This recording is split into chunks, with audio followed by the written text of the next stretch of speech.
From Pandon, also J.P. Morgan's Jamie Dimon. Let's head back to Washington and our own Peter Cook. Peter, all yours. All right, Carol, thanks very much. And, of course, a lot going on here in Washington, that hearing taking center stage up on Capitol Hill. And joining me right now, two members of the House Financial Services Committee who will be able to speak to those CEOs. We've got Republican Congressman Scott Garrett of New Jersey, and we've got Democratic Congressman Himes of Connecticut. Gentlemen, thanks to both of you for joining us from up on Capitol Hill. Congressman Garrett, let me begin with you first.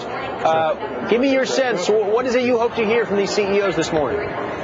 Well, what I anticipate hearing is there'll be a lot of talk, unfortunately, on some somewhat irrelevant questions, but as you can anticipate from a hearing like this, how did they get here? Did they fly in on their jets and what have you? A lot of irrelevancy. And then there'll be a lot of probably attacks on them as to why isn't the lending going on and why did they issue such big bonuses. But where I'm going to be focusing is going forward from this point forward.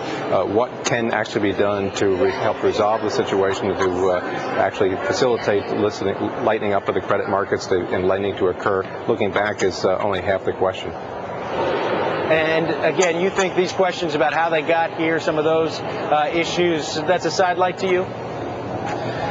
It is a sidelight. We had the same thing when the automakers were here, as you recall, and the questions, did they fly here, did they drive here, and all the rest. And I know it makes good theater. And we saw the same thing actually going on this past week when the SEC was here, and there was a lot of berating and that sort of thing going on from the individuals from the SEC. But once you get over the theater aspect of it, we're really holding these meetings for informational purposes to find out what the facts are and what we can do to get the lending situation to improve in the country. Whether you're talking to my constituents back home, or we're trying to get these loans, or we're talking to financial markets, that's really where the focus should be. Congressman Garrett, are you satisfied with what you're seeing, what you've seen of these banks and their lending? Am I satisfied? Well, yes and no. No in the sense that, yeah, I would like to see more lending, and no in the sense that I know a lot of taxpayer dollars have gone into it. But I hesitate to use the word yes, but in the sense that we don't want to be in the same situation that put us here in the first place. And by that meaning, the federal government should not be in the role of dictating to private institutions how they operate, to the sense that the CRA and Fannie Mae and all those other regulations that we put in the past really help facilitate putting us into a case where the government tells you what the credit rating risk should be and when you should lend. We don't want to go down that road again. All right, Congressman Himes, I want to bring you into our conversation now. Thanks again for the time. We appreciate you joining us as well. What do you hope to hear from these CEOs? And I want to remind our viewers your own background. You're a new member of Congress, but you're also someone who's worked on Wall Street, worked at Goldman Sachs.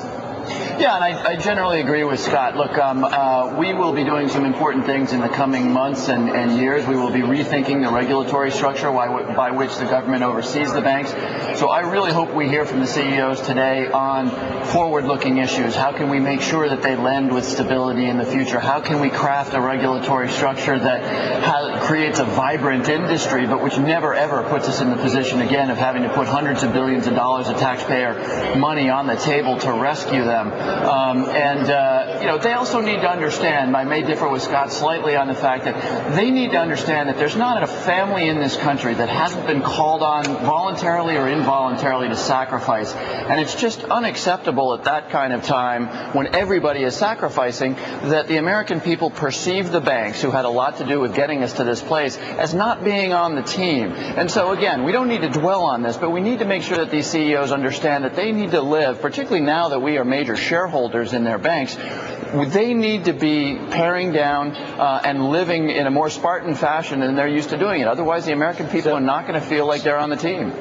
So, Congressman, no more bonuses. Again, you live that Wall Street life. The bonus structure, the whole pay structure on Wall Street differs from a lot of the rest of the country. Some people say it's worked for years, and yet now we're talking about dismantling it. Well, the key thing about the bonus structure, and look, again, at a time when every single American family is sacrificing, they really need to think hard about how they pay their people and how their people travel and all that stuff. But the really key point around compensation is that part of the reason we are where we are today is that the compensation structure in the banks and on Wall Street in particular was sort of a one-way street. If you took a big, huge bet and you succeeded, you got rich beyond your wildest dreams. If you failed, hey, you were out of job, and the next day you walked across the street